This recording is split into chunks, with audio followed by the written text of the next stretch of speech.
Hello my friend, how are you? Today I am recording this video to tell you a story about how did I find my first one-on-one clients as I was living here in the city of Bangkok, which is the capital of Thailand, and I run my own business as a yoga and movement expert.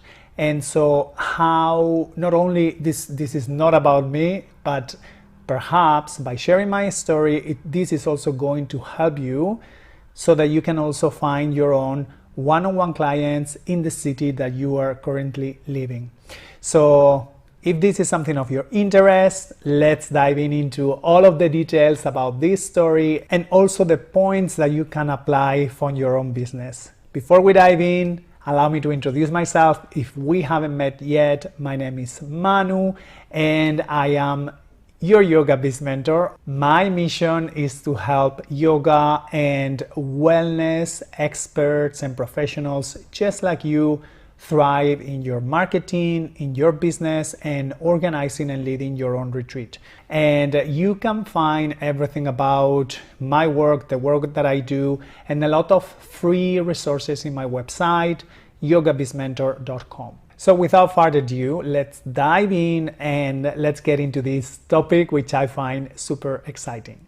And the first thing I would like to share is a little bit of the challenges that I found myself as a yoga and wellness, as a yoga and movement facilitator, the challenges that I found. And of course, first of all, when I founded my business and I decided that it was time for me to become an entrepreneur and to do it in a huge city like Bangkok, which is not my home country, you know, many things came up for me. And this would be for another video, but it's not the purpose of today, you know. I'm thinking right now about the fact of, you know, opening my company in Thailand and all of the different difficulties that I found along the way. But this video is more about the fact of looking for those one-on-one clients. Within that, my main challenge at the time was the fact that living in a country like Thailand, like living in a city like Bangkok, because the local market when it comes to yoga and fitness, it's priced at such a low price, I was feeling very unconfident when I was thinking about, oh my God, how am I gonna be able to sell my classes to a price that allows me to have a good work-life balance? Because let me tell you, the local price, when I was talking with other practitioners and professionals in the city, people that I knew, they were telling me that they would go to a client's home, so they would take the time to take the public transportation or walk to their client's home and teach a private 60 minutes class, and that could be, as I say, yoga or fitness or whatever the practitioner was doing, and they would charge about somewhere from 800 baht to 1000 baht, and this is about 20 to 25 euro. And I was just like, oh my God, this is crazy. How would it be possible for me to make a living here if I'm gonna charge those prices? But also the next question was, if I want to make my classes more expensive, because I know for certain that I'm providing so much value with my classes, how am I going to position myself so that I'm gonna find people that are willing to pay extra price, maybe 3, even 4 times higher than the local rates? How am I gonna do that? And so these are the things that I want to share with you today. I'm sure it's gonna be helpful in your case as well.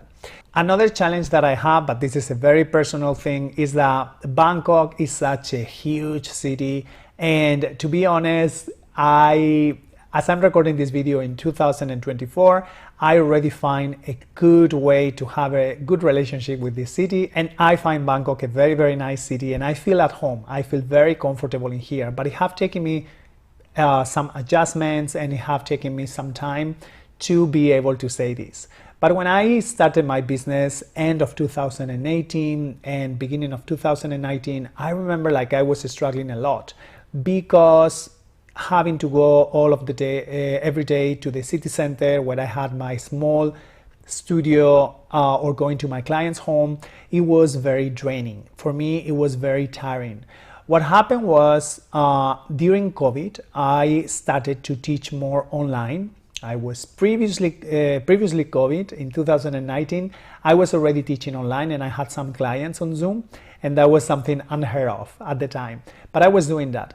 But what happened with 2020 was that eventually I managed to work so much more online so that I could do basically all of the work that I do, helping other people from my own house. And this is what I do today. Today, I do have some in-person events like my upcoming Zenpreneur Biz Bootcamp, which is happening in April 2025. You have all of the links in the description of this video.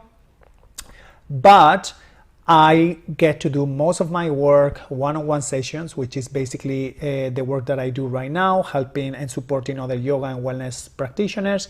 I do it all online. So I don't have to go to the city every day and all day going up and down. So anyway, having said that, this is, as I say, it's a very personal part of my own journey, but it might affect you as well.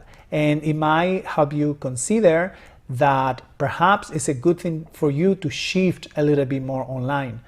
Maybe your business model right now it's so much in person so that you have to be to your client's home all the time, and sometimes you might lose a lot of energy and time in doing so. And so perhaps it could be a good idea to consider shifting a little bit and working more on an online so that you don't have to leave your house, or you can go somewhere and work from wherever you are in the world. For instance, my business right now is a Spanish registered business and I spend most of my time here in Bangkok. So perhaps this is also interesting for you to understand what your business model is, what are the potentials for you, and really to create a business that suits your needs and your lifestyles. It's something that I would always recommend, and this is something that I always aim to help my clients achieve, to build a business that suits their lifestyles, their needs. This is so important. All right, so let's continue with what are the good points and the bad points of having one-on-one sessions. And the first thing that comes to my mind with the good points about having one-on-one sessions, it's of course the level of support that your client's going to have. It's very personalized support, and your client is gonna love that because you're gonna be undivided attention for them, and you may want to work in something very specific, and basically your client is going to have all of that support and attention for themselves. That it's very good, and that it's going to make your class, even if it's just one session, it's going to make it very transformative in a way. Of course, the other good aspect about doing one-on-one sessions is the profit. Usually one-on-one sessions are priced higher, and the reasons being are obvious. You need to spend more time. If you are traveling to your client's home, you have the time of going to your client's house and then coming back home. You also are giving, as we said before, undivided attention. So your client is going to get so much more from one session than if they were doing just a group session. And all of that needs to be reflected also in the pricing as well. What are the bad points of doing one-on-one sessions? Of course, as I mentioned before, you need to have more time to prepare this more personalized class where you're gonna offer all of that support and guidance, and you may also need more time for preparation and also traveling to your clients' homes if you are teaching them at home. Also, one important thing to consider is that is one-on-one model good for you? Have you been teaching one-on-one sessions in the past? How did you feel after the session? Because they might be good from the client perspective to receive all of that attention. They might be good on your side also because it's a better source of revenue for you as well. But you need to determine if teaching one-on-one is something that you want to do in your business. Maybe you've been doing already some one-on-one sessions, and after each session you felt drained and without energy, and it took you a long time to recover. Reflect about that. See if this is something that is happening just with one specific or particular client, or if feeling drained after your class is something that is recurrent and it's something that happens often. And so you might want to consider doing one-on-one sessions, or maybe not having the one-on-one business model in your own venture. This is, of course, it's up to you. Personally, I really love one-on-one sessions. This is one of the ways I thrive in my business, working one-on-one with personalized guidance. But ultimately, it's your business and it's your choice. So now that we have the good and the bad about why one-on-one sessions, let's dive in a little bit more into my own story, and let's pull the important points about my own story so that you can also get to have an understanding of how did I find my first clients, what were the helpful things for me, and how you can apply them to your own business. And the first thing I want to talk about is connections.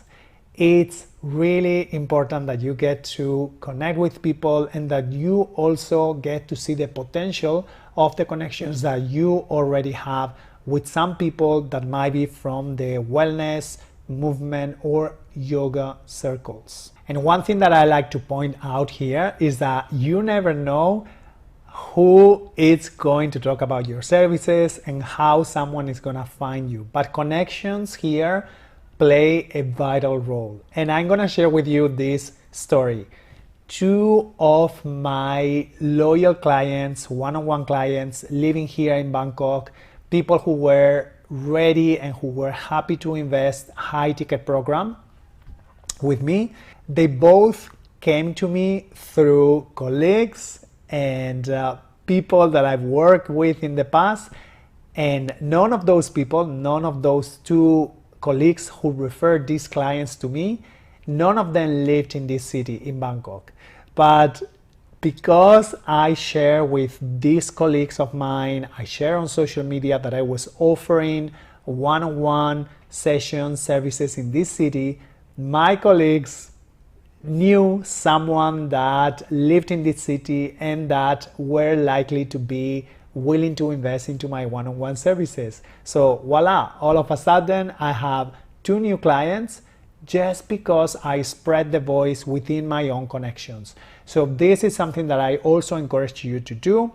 Talk to your circles, to your yoga circles, to your wellness, health and wellness circles.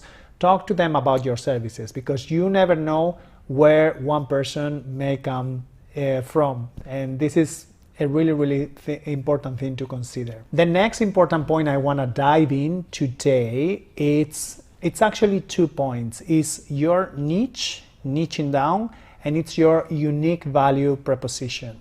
And niching, it's something that I've talked a lot in the past. If you follow me on social media, if you have read my blogs, listen to our podcast, Zenpreneur, you know I tend to talk a lot about niching.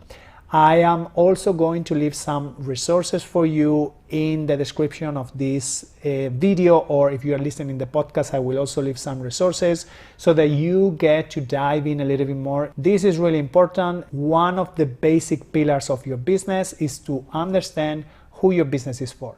And then the other important aspect is your unique value proposition, which means how are you going to help your niche, your ideal client, to achieve the goals they want to achieve, or to release those problems they are having right now.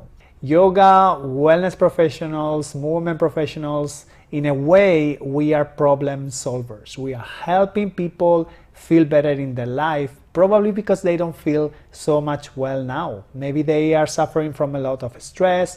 Maybe they have so many worries about their life, about their future, about their health.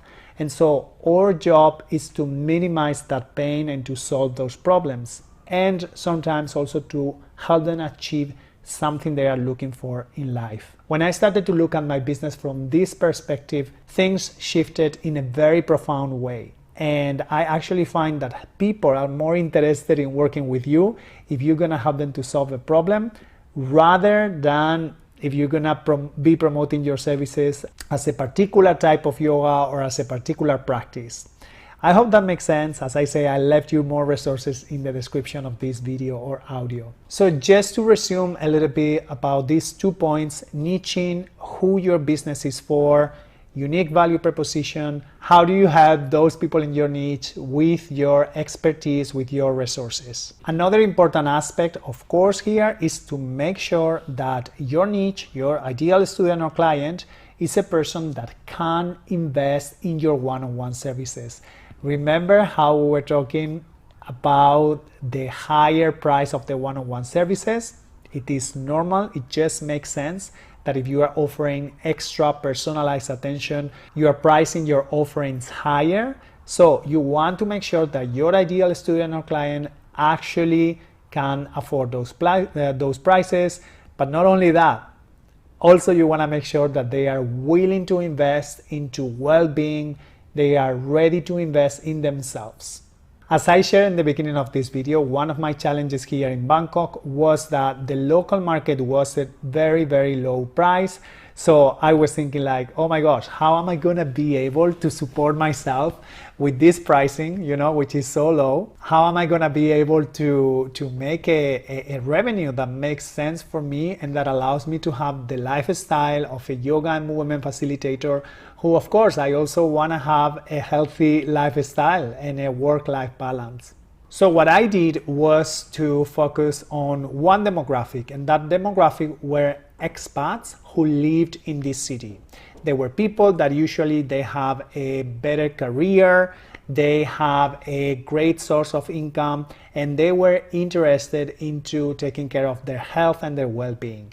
So those were the people who were happy to pay for my one-on-one premium rates. And of course, I know some of you may be saying, okay, Manu, but this is not very inclusive. This might not be the best accessible option for your business. And I get that, it is true. But let's be clear on this. When you are running a business, it's of course about helping people, but it also comes with its own costs. So you want to make sure that those costs are covered, and not only that, but that you are also making a good source of income. And of course, you can always have resources and you can always have lower price services for other people that cannot afford the one-on-one sessions. But it is just only fair that your one-on-one sessions are priced higher than a normal class, okay? So for me, this is what I did. I got to study this demographic, these expat people who were living in Bangkok, and I tried to understand where they were going, what are the places they would go and spend time, where could I find them. That was something like really, really key and important for me, and this is something that you can also apply for your own business. Once you know who is your niche, the next question you can ask yourself is, where these people hang out? And it's a good idea to go there and introduce yourself as the practitioner, as the professional that you are. As I mentioned before, it's super important that your message is very defined and clear. For me, this allowed me to connect with those expat clients. All of my material, all of my marketing was geared into this kind of demographic. Eventually, what also happened is that some local people who had the resources, they are from Thailand, but they do have the financial resources to afford my one-on-one services, they also became my clients. It's not about being inclusive or exclusive, but it is about pricing in a way that makes sense for your business and that makes sense for yourself as a professional. Let me know what your thoughts about that. Please feel free to drop a comment in the comments section of this video. Or if you are listening to our podcast, just hit me a DM on Instagram and let me know your thoughts. The next point I want to talk about today is collaborations. And this is super, super important. And when I talk about collaborations, what I'm thinking about is yoga centers, fitness centers, wellness centers, places where you can find your ideal student or client, and places where there is a potential for you to make a collaboration. In my experience, when I think about the connection I did here in the cities of Bangkok with other yoga centers and with other fitness studios, they were not necessarily the best financial option if I had to go there and teach classes now and then, doing some collaboration, but they actually open up to other opportunities, not only to one-on-one sessions, but also to down the road being able to teach and collaborate in some teacher trainings and so on. Of course, when you are teaching those group classes in those places, I don't know how it works in the place that you live in, but usually, generally, teaching from one studio to the other studio, teaching group classes, it doesn't tend to be the best financial solution for your business. So I would encourage you to see this not as something that it's a good financial return of investment, but actually it's going to be a very good opportunity to make connections and collaborations. Something that I would recommend, of course, is that if you are teaching group classes in a yoga studio, in a fitness center, it is just fair, it is only fair that you talk to the owner first and you tell them if you are allowed to promote your one-on-one sessions at the end of the class. And if that is not the case, if they don't allow you to promote your one-on-one sessions, you can always ask them if you can promote your social media, or maybe you have a freebie that the people who came to your group classes can sign up for, and then down the road you can also tell them about your one-on-one services. But of course, this is something that I would recommend to talk to the studio owner so that it doesn't create any friction or problems. So just to recap, collaborations with other yoga or fitness studio might not be the best source of revenue at first, and you might want to teach there a little bit for exposure, but down the road it can lead you to some important connections and even some clients asking for your one-on-one services. And as I mentioned, of course, talk about this, be open and transparent with the venue that you are collaborating with. Finally, the last point that I want to share with you today is to go to the venues and the hubs where your ideal student or client tends to be. Probably in your case, your ideal student or client might be someone that might be interested into health and well-being, but it might not be the case. It's very particular and it has to do with your niche. Who is your ideal student or client? Where do they hang up? Go to those places, connect with the people, and just be open for any conversation that may happen along the way, and be open to share who you are as a professional.